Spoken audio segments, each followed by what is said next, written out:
গুম নির্যাতনের ঘটনায় মানবতা বিরোধী অপরাধের মামলায় শেখ হাসিনা সহ ১৭ জনের বিরুদ্ধে অভিযোগ গঠনের শুনানি চলছে।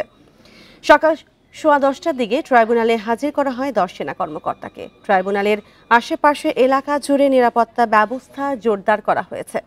ট্রাইব্যুনাল 1-এর চেয়ারম্যান বিচারপতি মোহাম্মদ গোলাম মুর্তজা মজুমদারের নেতৃত্বাধীন 3 সদস্যের বিচারিক প্যানেলে শুনানি শুরু হয়। র্যাবের বন্দিশালা টিএফআই সেলে গুমের মামলায় আসামি 17 জন, আর ডিজিএফআই এর আয়নাঘরে গুমের অভিযোগে আসামি 13 জন। এই দুই মামলায় শেখ হাসিনা ও তারেক সিদ্দিকী সহ পলাতক আছে আরও 15 আসামি।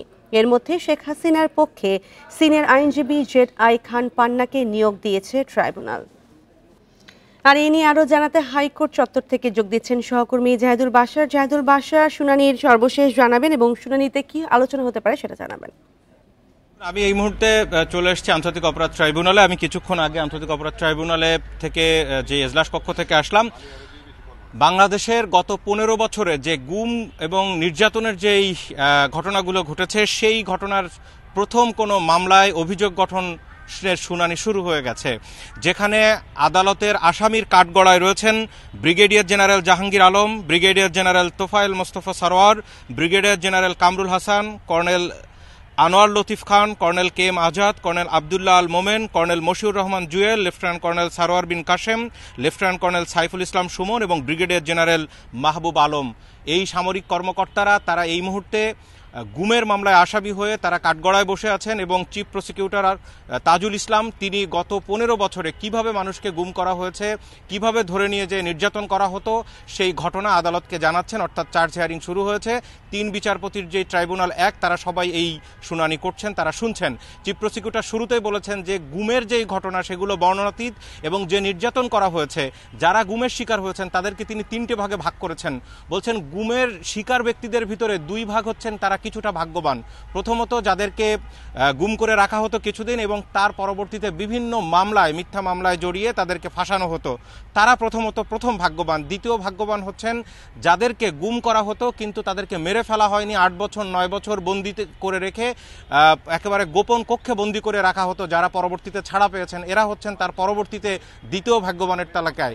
আর সবচেয়ে হতভাগ্য হচ্ছেন তারা যাদের পরিবার আজও পর্যন্ত জানে না যে এই মানুষগুলো কোথায় গেছেন।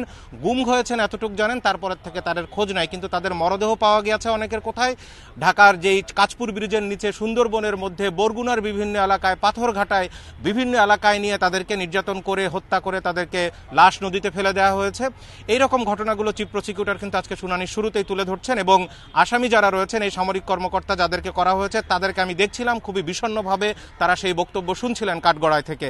দেখুন, চিফ প্রসিকিউটর বলেছেন মূলত যাদেরকে গুম করা হয়েছে তারা হচ্ছেন বিগত সরকারের সময়ে যারা ভিন্ন মতাবলম্বী ছিল, যারা সরকারের বিরুদ্ধে কথা বলেছে, যারা পার্শ্ববর্তী রাষ্ট্রের আগ্রাসনের বিরুদ্ধে কথা বলেছে, তারাই প্রধানত এই গুমের শিকার হয়েছেন। এই গুমের যেই মামলা, সেই মামলার যেই শুনানি সেটি ক্রমান্বয়ে এগিয়ে চলছে।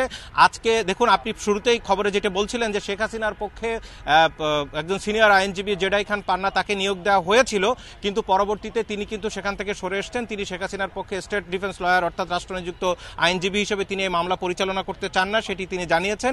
এখন নতুন একজনকে নিয়োগ দেওয়া হবে এবং সেটি আমরা পরবর্তীতে জানতে পারবো, কিন্তু রাষ্ট্রপক্ষ এখন শুনানি করছে এবং এই যে চার্জ হিয়ারিংয়ের শুনানি শুরু হলো এটি হয়তো কয়েকদিন ধরে চলবে, কারণ এখানে রাষ্ট্রপক্ষ তাদের বক্তব্য পুরোটা দিবেন।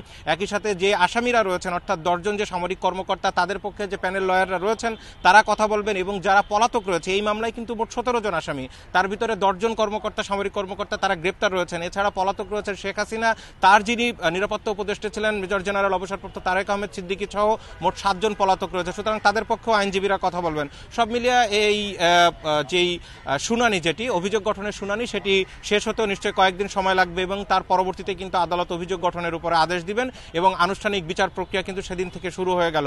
তবে এই যে দীর্ঘদিন ধরে যেটি মনে করা হচ্ছিল যে গুমের বিচার প্রক্রিয়া হবে কিনা বা এই বিচার, বিশেষ করে যারা গুমের ভুক্তভোগী তারা এবং তাদের পরিবার এটি অনেক সময় শঙ্কিত ছিলেন যে আসলে শেষ পর্যন্ত এই বিচার তারা দেখতে পাবেন কিনা, কিন্তু আজকে কিন্তু সেই বিচারিক প্রক্রিয়ার মূল অংশ শুরু হয়ে গেল। মানবতা বিরোধী অপরাধের মামলায় শুনানি চলছে এবং সেই বিষয়ে বিস্তারিত জানাচ্ছিলেন সহকর্মী জাহিদুল বাশার।